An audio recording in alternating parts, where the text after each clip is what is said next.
So the man that really highly encouraged we went into lockdown and couldn't get takeaways, things like KFC, joins us now, Shaun Hendy.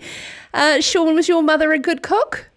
Yeah, no, she's a very good cook. She doesn't cook so much these days. It's my dad that tends to do the cooking, but no, she was a good cook. I wouldn't have minded being locked down with mum and dad for the last couple of weeks. Well, it's more than the cooking. It's more than the cooking. Yeah. But at least for the food point of view, yeah, that would have been fine. Oh, isn't it so funny, in terms of who we ended up being in lockdown with.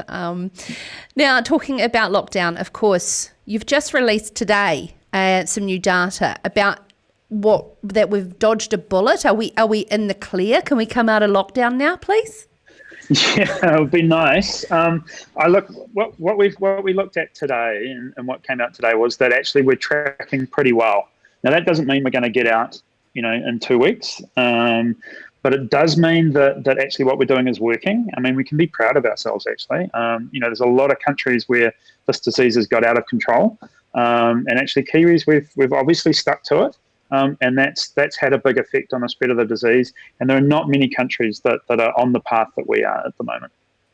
So I didn't probably introduce, this is Professor Shaun Hendy from the Pũnana Matatini Centre of Research Excellence, and is an expert in the field of these complex systems, especially when it comes to modelling out the disease spread. In particular, you did some work, or you were heavily involved with the Mycoplasma bovis modelling as well, Shaun. Yeah, that's something that obviously we've, the last couple of years has been important in New Zealand, and we've been using the same sorts of mathematical techniques that we might use to understand how it's spread across the farming industry, and we've applied those to look at the COVID spread as well.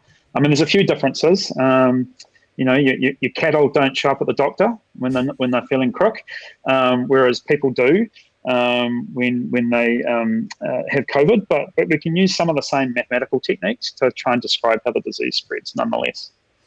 Yeah, well, I mean, the thing I really want to talk to you about is the real thing that was a headache for MPI, for the bovis, was the ability to trace. And we haven't really followed other countries in this geo-tracking on our phones and things like that, or is that something we should have, being able to track humans? We can't really throw an air tag in them. No, that's right. Yeah, I mean, that was an issue with bovis with the NATE system. Was how well people were recording cattle movements, and that's actually something we helped with. We're able to help MPI use the NATE data a little bit better. It wasn't perfect, but it was something. And then, of course, we don't trace people automatically, right? We don't keep records of where they move. I mean, there's good reasons for that. Privacy. Not everyone wants to be tracked by the government as to where they're going. But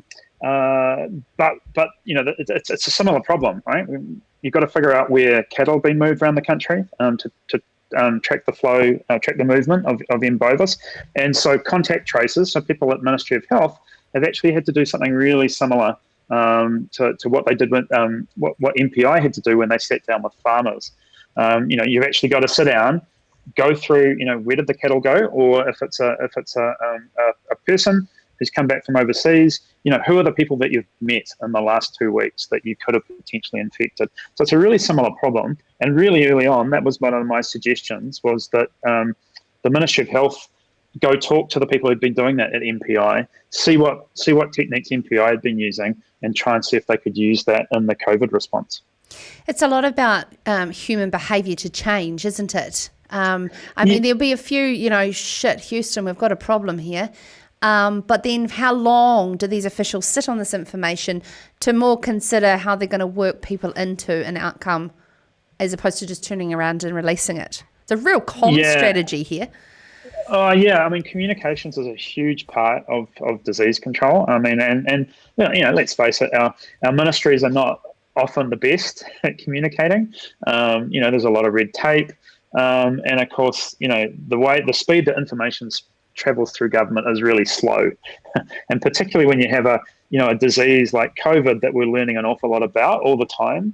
When we just a month ago we knew so little about this disease. It's a new disease in humans, and for government to sort of get its head around all this new information has actually been a real challenge. The advantage we had with M. bovis was that it's a disease that's been overseas for a long time. So we were able to bring in a lot of expertise from overseas in how you manage it, track it, and the epidemiology of the disease. With COVID, we got a little bit lucky, and that it arrived here a little bit later than it did overseas. So again, it's been really important that we follow what's happened overseas, and we've managed to avoid the mistakes that countries like the US, Italy, and the UK have made in the way they've handled the disease. I just wanted to carry on about this communication, because you sort of really nailed it on the head. That is one of the hugest criticisms of MPI's M. bovis eradication, was its communication to farmers.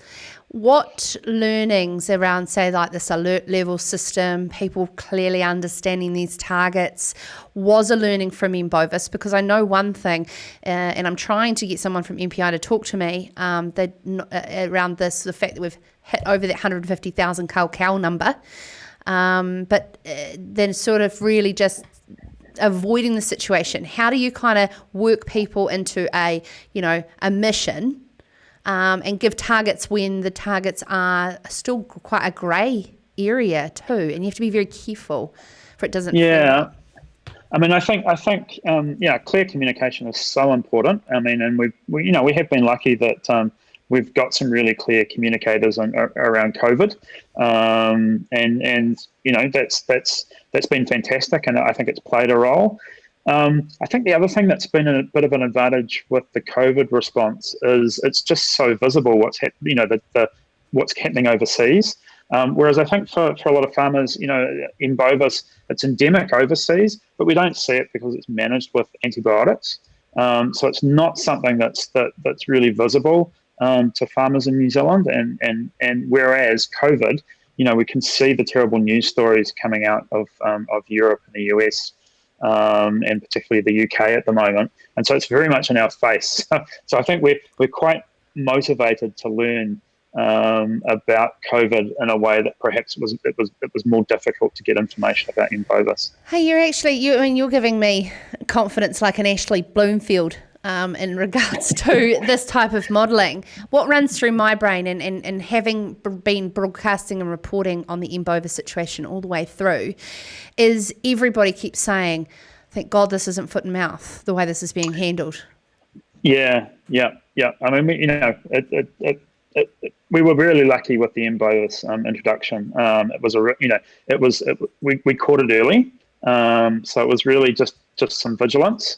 It hadn't been here for very long, and that's meant we have been able to keep ahead of it. So we got lucky with both these diseases. We've kind of got lucky, and I think we're going to have to take some lessons from this, that we do need to be more vigilant. I mean, we're pretty good at biosecurity. It's one of the things that we do well in New Zealand, but this is going to continue to be a problem for us, and I think we need to resource it better. And we need to think further ahead than we typically do. All right, Ashley, goodness, my apologies. Shaun. That's a real compliment. I'm sorry, it is a compliment. Yeah, thank you. Shaun, I know you can't predict. Well, I mean, you do predict for a living, sorry. But, I mean, what do you reckon in terms of, have we nailed this? Or are we just going to be in a very slow slumber wake-up period for a long period of time? I think we do have it with COVID. The data is actually more optimistic than we were. So if you look back at what we were thinking a week ago, we're ahead of that, and that really bodes well. I mean, I think one of the things we might see first is some of the regions coming out of lockdown. I mean, I'm in Auckland, unfortunately, and we've got more cases here. And so it's probably going to be harder for us to eliminate the disease in Auckland, and it's a denser population as well. But I think some of the regions where if you haven't had a lot of cases, you can look forward to coming out of lockdown a little bit earlier than those of us in the big cities, and that'll be great. I mean, we'll be jealous, and hopefully we won't jump in our cars and descend on you. But it'll be great for morale here in the big cities to see parts of the country starting to come out and having beaten the disease. Thank you so much for your time and the assurance you're not going to ascend on rural New Zealand all at once. Hey, do you know Shaun Haast in South Westland is too busy for my mum, that she hides out in the sounds at a beach. Okay. So we don't sounds, like people down here. Yeah. No, it sounds perfect way to avoid COVID. Yeah, exactly. That's good on her. Thank you so much for your time, Professor Shaun Hendy, talking to us there around the similarities and learnings from bovis around the COVID-19 situation. This is Sarah's Country.